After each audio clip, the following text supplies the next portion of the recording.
कुछ खो गया है क्या? यार अम्मी असाइनमेंट की थी, पता नहीं कहाँ रख दी। बैग में रख दी है मैंने। अरे यार अम्मी, तुम्हें पता है कितनी दफा तुम्हें कहा है कि रात को जल्दी सो जाया करो। रात भी तुम पढ़ते पढ़ते स्टडी पर ही सो गए। बच्चों की तरह उठा के लिटाया मैंने तो। अरे क्या करूं अम्मी, आप पे ख्वाब भी तो पूरे करने हैं ना। मेरा बेटा अगर इसी तरह से मेहनत करेगा तो बहुत जल्द हम अपनी छत के नीचे होंगे। अरे अम्मी, ये भी तो अपनी छत ही है, मानती क्यों नहीं आप? भाई हाँ, वो कलोन खत्म हो गया मेरा। थैंक यू भाई। नाश्ता किया? नहीं, चलो आओ इकट्ठे करते हैं। वो मुझे देर हो रही है, यूनिवर्सिटी जाना है मुझे। अरे गाड़ी पे चले जाएं, फिर तो देर नहीं होगी ना। अस्सलाम वालेकुम दादो। अस्सलाम वालेकुम। वालेकुम। Good morning. आजा बैठ बैठ। शामिर, तुम्हारा नाश्ता तो मैं रख के आई थी ना। अरे मत डांटे इसे, मैं नहीं बुलाया इसको। आप भी बैठे ना, सब साथ ही नाश्ता करते हैं। और फिर दादो की यही तो ख्वाहिश है, और मैं अपनी दादो की कोई भी ख्वाहिश को रद्द नहीं होने दे सकता। रहने दो रहने दो, इतनी सी ख्वाहिश तो मेरी पूरी नहीं कर सकते। मैं कह रही हूँ शादी कर लो, शादी कर लो, मेरी बात ही नहीं सुनते। इस घर की खामोशी तो टूटी तुम्हारी शादी से। दादू जो कह रही है ठीक कह रही है, मैं उनकी साइड पे। गाड़ी में क्यों जा रहे हो, बाइक पे क्यों नहीं? अम्मी वो भाई ने कहा था ले जाओ। तुमने मान ली। दूसरों के परों पे उड़ना चाहोगे ना तो तुम्हारे अपने पर कमजोर हो जाएंगे, उड़ नहीं पाओगे। और चलो अपनी बाइक पे जाओ। तुम्हें पता है वो बाइक भी हमारी औकात से ज्यादा है। इस दफा तो मुझे ढेर सारी शॉपिंग करनी है। देखे नहीं तुमने कैसी कैसी। और चलो मेरे देवर साहब उठ गए, मैं ना जरा उनकी खिदमत में नाश्ता पेश कर दूं। चलो खुदा हाफिज। सुनो, वो तुम्हारी लाडली का फोन आया था, तुमसे कुछ बात करना चाह रही है वो। मुझे नहीं बताया उसने कुछ, तुम्हें ही बताएगी, अल्लाह जाने क्या बात है। आपस में कर लो बहन भाई, जो भी करना है तुम लोगों ने। अस्सलाम वालेकुम। वालेकुम। बेटा तुम यहाँ क्या कर रही हो? आपके CNIC की कॉपी चाहिए थी, वो भूल गई मैं रात को आपसे लेना। तो रात को कहा होता, खामखा इतनी फार होकर आई हो। तो लास्ट डेट कब है? अब भी सबमिशन है ना। अच्छा तुम रुको, मैं लेकर आता हूँ। शुक्र है मेरे सारे डॉक्यूमेंट सबमिट हो गए, इतना स्ट्रेस उतरा है मेरा। वैसे नाराज हूँ मैं तुमसे, मुझे फोन करती थी, मैं ले जाता। फालतू में तुमने अकेले में इतना स्ट्रेस लिया। बुरा लगा? जाहिर है बुरा लगा, इतना अच्छा मौका था तुम्हारे अबू से मिलने का। शामिर समझो ना, नहीं मिलवा सकती थी। मेरे अब्बा वहां पे पियन है और इतना फर्क है हमारी हैसियत में, उनको अच्छा ना लगता।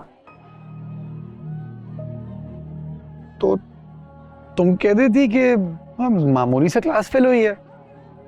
अब मेरी चॉइस इतनी मामूली भी नहीं हो सकती। वैसे मामूली तो नहीं हूँ मैं, टॉपर हूँ। इससे सिर्फ अच्छी जॉब मिल सकती है, जरूरी नहीं है हर लड़की मोहब्बत करने वाली मिल जाए तुम्हें। हर लड़की की बात कौन कर रहा है?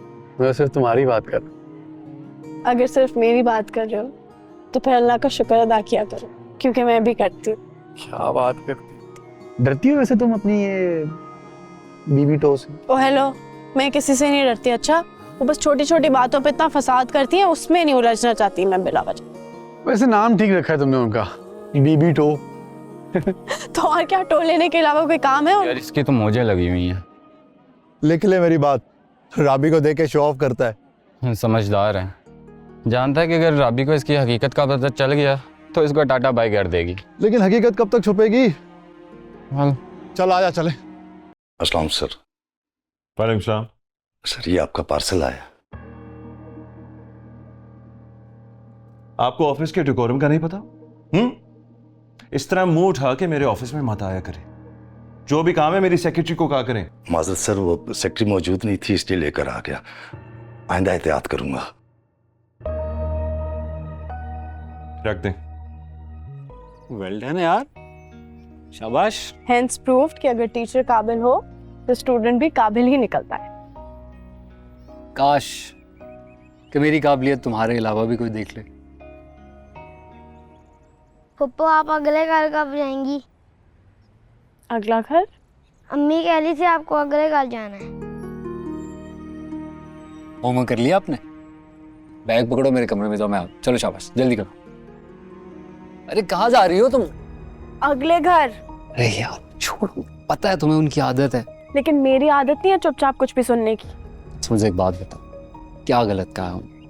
जाना नहीं है तुम्हें अगले घर? अच्छा ठीक है, उनसे मैं बाद में बात करूंगी। तुम्हें मैं बताती हूँ, तुम्हें बहुत जल्दी कि मैं चली जाऊँ, बहुत जल्दी है तुम्हें तुम्हें तुम क्यों नहीं चले जाते अगले घर? तो दूसरे घर तुम क्यों नहीं जाते? और ये क्या कर रहे हो तुम लोग? ये क्या सर्कस लगा के रखा हुआ है? क्या हो गया है? नहीं, अगले घर में पता नहीं सर्कस लगाने का मौका मिले ना मिले, मैंने कहा इधर ही सारे शौक पूरे कर लूं। बिल्कुल शर्म नहीं आती तुम्हें? अपनी जबान से अगले घर जाने की बातें कर रही हो। बहुत जल्दी है तुम्हें। मुझे नहीं जल्दी, आपको है जो हर वक्त भाई के कान भरती रहती हैं। ये क्या बदतमीजी है रुबाब? सॉरी भाई। देखा है ना आपने किस नफरत से बात करती है ये मेरे साथ। तुम मोहब्बत से बात करोगी तो वो भी तुमसे मोहब्बत से बात करेगी ना। रुबीना, हमारा घर इतना बड़ा नहीं है कि दिलों में छुपा मैल नजर ना आ सके। जाओ अंदर। अच्छा, खाने पे चलें, दादू को भी ले चलते हैं। नो थैंक यू, ये तुम्हारे लंचेस और डिनर्स जो है ना, दादू को इम्प्रेस करने वाले नहीं, और ना ही मुझे। हैरत इस बात की है कि तुम्हें आज दिन तक कोई लड़की नहीं अच्छी लगी। यार देखो, आई लाइक माई इंडिपेंडेंस, मुझे अपनी आजादी पसंद है। ना मैं खुद बाउंड होना चाहता हूँ, ना किसी और को बाउंड करना चाहता। तुम्हें जो अच्छा लगता है वो बिल्कुल भी ठीक नहीं है। औरत के लिए मर्द और मर्द के लिए औरत, दोनों एक दूसरे की जरूरत होते हैं। Why don't you understand? मेरी जरूरतें पूरी हो जाती हैं। Dilbaz, you are sick, I swear. तुमसे बात करना ही फजूल है, गुडू है। You're just jealous of my lifestyle. Shut up. अरे नहीं, इसको छोड़ दो भाई। तुम्हें पता है ना कि अजमल को सलाद कितना पसंद है। खास उन्हीं के लिए बनाया मैंने। तो फिर एक काम करें, कल से अब्बा के लिए रोटियां ना बनाना, मैं खुद बनाऊंगी। क्यों भाई? मेरी बनाई हुई रोटियां हजम नहीं होती? नहीं, इतना काम का लोड है आप पे, मैंने कहा कम हो जाएगा। देखो, मुझे इतनी बातें सुनाने की ना बिल्कुल भी जरूरत नहीं है। उम्र भर से मैं ही रोटियां पका पका के खिला रही हूँ सारों को, और तुम तो चली जाओगी अगले घर, तब भी मैं नहीं करना ये सारा कुछ। ये आपको इतनी जल्दी क्यों पड़ी रहती है मुझे अगले घर भेजने की? तुम्हारी माँ जो नहीं है, कौन सोचेगा इन बातों के बारे में? मुझे ही देखना है ना सारा कुछ। मेरे अलावा कौन फिक्र करेगा इन बातों की तुम्हारे लिए? आप भी नहीं है।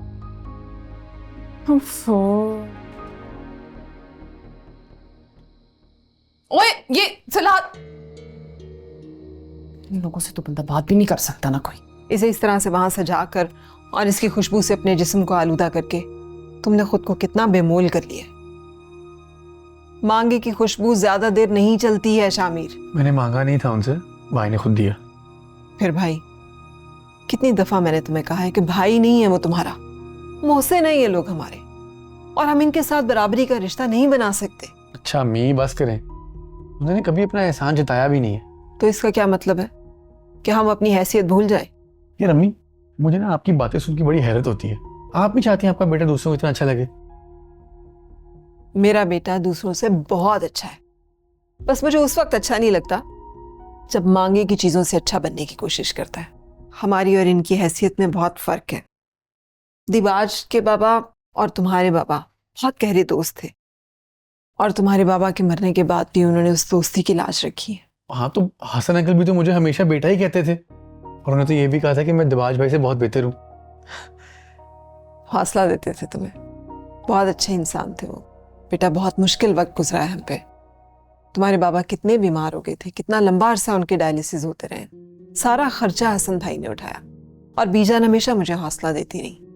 बहुत एहसान है इनके हम पे, हम मर के भी इनके एहसान नहीं उतार सकते। तो अम्मी, मैं कौन सा इनके एहसानों से इनकार कर रहा हूँ? मैं नहीं गुलाम बन के जी सकता। यही तो मैं भी कह रही हूँ कि अपनी दुनिया खुद बनाओ। तुम्हें कितनी दफा समझाया है इस वक्त फोन मत किया करो। हाँ, तो अब क्या करूँ? याद आती है तो कॉल भी ना किया करूँ। किससे बातें कर रही हो इस वक्त? आलिया का फोन है, वो सुबह यूनिवर्सिटी नहीं आ रही ना, वो तो मुझे कॉल करके बता रही थी। इस वक्त तुम्हें ये कहने के लिए कॉल कर रही है वो? तो तुमने मुझे पागल समझा है? अब इस वक्त तमाशा लगाने की जरूरत है, सब सो रहे। तुम भी ना ये जो सारे तमाशे हैं ना जाके यूनिवर्सिटी में लगाया करो। तुम्हारे बाप भाई ने देख लिया ना तो समझ आ जाएगी तुम्हें। बंद करो ये सारा कुछ, सो जाओ। देखिए दियारे यार, पीर और मंगल रात 8 बजे।